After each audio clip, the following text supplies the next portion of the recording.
మహారాష్ట్రలోని ఠాణే జిల్లాలో ఒక అమానవీయ ఘటన చోటు చేసుకుంది. విద్యార్థినుల బట్టలు విప్పించి మరీ నెలసరి తనిఖీ చేసింది ఒక ప్రిన్సిపల్. బాత్రూంలో రక్తపు మరకలు కనిపించాయని ఆగ్రహంతో ఊగిపోయింది ఆ ప్రిన్సిపల్. మహిళా ప్యూన్తో బాలికల లోదుస్తులు తనిఖీ చేయించింది. ప్రిన్సిపల్ తీరుపై మండిపడుతున్నారు తల్లిదండ్రులు. స్కూల్ ముందు పెద్ద ఎత్తున నిరసన చేశారు. పోలీసులకు ఫిర్యాదు చేశారు.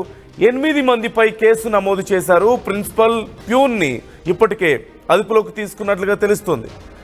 ఆ మహిళా ప్రిన్సిపల్ బాత్రూమ్ దగ్గరికి వెళ్ళినప్పుడు అక్కడ రక్తపు మరకలు కనిపించాయి. వెంటనే అనుమానం వచ్చింది ఆ ప్రిన్సిపల్కు.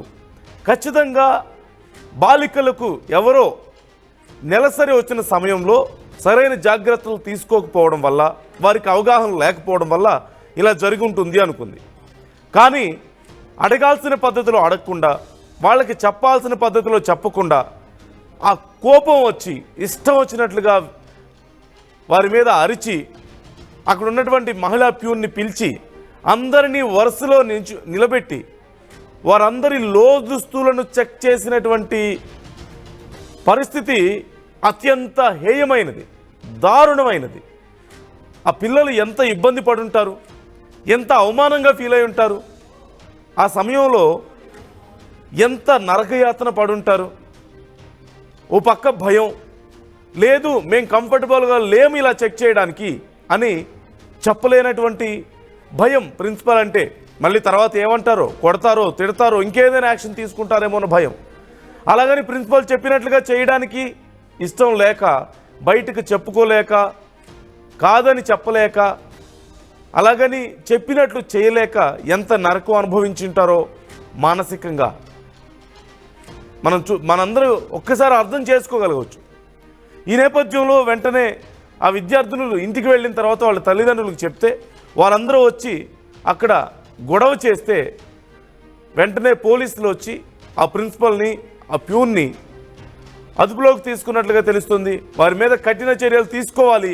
ఇంత దారుణంగా ఎలా వ్యవహరిస్తారు విద్యార్థినులతో అంటూ తల్లిదండ్రులు ఆవేదన వ్యక్తం చేస్తున్నారు.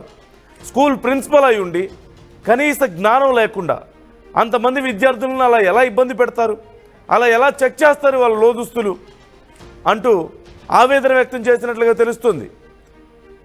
కఠిన చర్యలు తీసుకోవాలి వాళ్ళ మీద అంటూ డిమాండ్ చేస్తున్నట్లుగా తెలుస్తోంది. కళ్యాణ్ రెడీగా ఉన్నారు నా కోలీగ్ ఈ అంశానికి సంబంధించి. కళ్యాణ్, అసలేం జరిగింది? ఇప్పుడు వాళ్ళ లోదుస్తులు చెక్ చేశారు, ఈ నేపథ్యంలో పేరెంట్స్ వచ్చారు, అక్కడ గొడవ చేశారు, ఇంతవరకు తెలుస్తోంది. పోలీసులు ఏం చర్యలు తీసుకుంటున్నారు, ఎలా కంప్లైంట్ రాసుకున్నారు, అలాగే విద్యార్థుల తల్లిదండ్రులు ఏం డిమాండ్ చేస్తున్నారు, ఈ వివరాలు ఏమైనా తెలుస్తున్నాయా? అండ్ ఘటన జరిగినటువంటి తీరుకు సంబంధించి మరిన్ని డీటెయిల్స్ ఏమైనా ఉన్నాయా?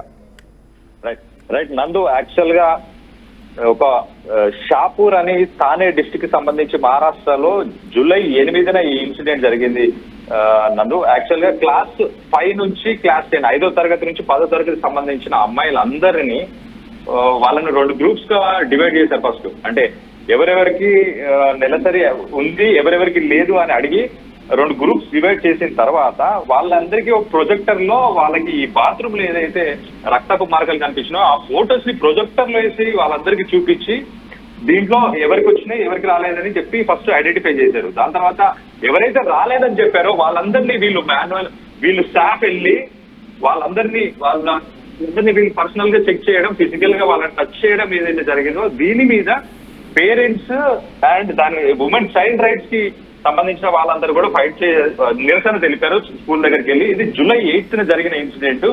అండ్ ఇంకొక విషయం వచ్చేసి దీంట్లో అరెస్ట్ ప్రస్తుతానికి స్కూల్ కి సంబంధించిన ప్రిన్సిపల్ ని అరెస్ట్ చేశారు, ప్యూన్ ని అరెస్ట్ చేశారు, 4 టీచర్స్ ని అరెస్ట్ చేశారు, అండ్ 2 ట్రస్టీస్ ని కూడా అరెస్ట్ చేశారు. మొత్తం 8 మందిని దీంట్లో అరెస్ట్ చేసినట్టు తెలుస్తుంది. లీగల్ యాక్షన్ కి వచ్చేసి వీళ్ళపై ఎఫ్ఐఆర్ రిజిస్టర్ అయ్యింది. భారత్ న్యాయ సంహిత సెక్షన్ 74 కింద, అలాగే భారత్ న్యాయ సంహిత సెక్షన్ 76, అలాగే పోక్సో యాక్ట్ కింద కూడా వీళ్ళందరి మీద కేసెస్ ఫైల్ చేయడం జరిగింది. పేరెంట్స్ వచ్చేసి మీకు ఎలా అంటే స్కూల్ మేనేజ్మెంట్ కానీ స్టాఫ్ కానీ మీరు అసలు స్కూల్ ప్రిమిసెస్ లో ఇలా ఎలా చేయగలుగుతారు, ఇలా ఎలా మీరు ఈ స్టెప్ తీసుకోగలుగుతారు? యాక్చువల్ గా government the national menstrual hygiene policy 2024 guide lines చాలా క్లియర్ గా చెప్తున్నాయి. అమ్మాయిల రైట్స్ అండ్ వాళ్ళ డిగ్నిటీ కోసం మీరు ఆ వాష్రూమ్స్ లో మీరు ఖచ్చితంగా మీరు దానికి డిస్పోజల్ కి సంబంధించి ఫెసిలిటీస్ ప్రొవైడ్ చేయాలి. నెలసరికి సంబంధించిన ఫెసిలిటీస్ అన్నిటి మీరు స్కూల్ కి సంబంధించిన వాష్రూమ్స్ లో అన్ని ప్రొవైడ్ చేయాలని చెప్పి క్లియర్ గా గవర్నమెంట్ గైడ్ లైన్స్ ఉన్నా కూడా వాటిని ఫాలో చేయకుండా తుంగలో తొక్కి వీళ్ళు ఒక టైప్ ఆఫ్ అంటే ఈ అమ్మాయిలకి డిగ్నిటీ అంటే వాళ్ళ గౌరవం, ఆత్మగౌరవం దెబ్బతీసేలాగా వాళ్ళని వీళ్ళు మాన్యువల్ గా అంటే వీళ్ళు హ్యాండిల్ చేయడం అనేది పేరెంట్స్ చాలా తీవ్రంగా దాన్ని విమర్శించి దానికి స్కూల్ ప్రిమిసెస్ లో వెళ్ళి వీళ్ళు నిరసన కూడా తెలియజేయడం జరిగింది. నందు రైట్, థ్యాంక్ యూ కళ్యాణ్. మొత్తం మీద కఠిన చర్యలు తీసుకోవాలన్నారు. మళ్ళీ ఇలాంటి ఘటనలు జరగకుండా జాగ్రత్తలు తీసుకోవాలి అంటూ కూడా సూచించినట్లుగా తెలుస్తోంది. ఇప్పటికే ఆ ప్రిన్సిపల్ని అలాగే ప్యూన్ని అదుపులోకి తీసుకున్నారు. 8 మందిపై కేసు నమోదైనట్లుగా తెలుస్తోంది. అలాగే ఆ విద్యార్థినులకు కౌన్సిలింగ్ ఇస్తున్నట్లుగా కూడా సమాచారం. ఈ ఘటనకు సంబంధించి మీరు కూడా మీ అభిప్రాయాలను మాతో పంచుకోండి. ఇలాంటి ఒక ఘటన జరగడం ఎంత దారుణం, అలాగే ఆ ప్రిన్సిపల్ వ్యవహరించినటువంటి తీరుకు సంబంధించి మీ అభిప్రాయం ఏంటి? ఎలాంటి చర్యలు తీసుకోవాల్సిన అవసరం ఉంది?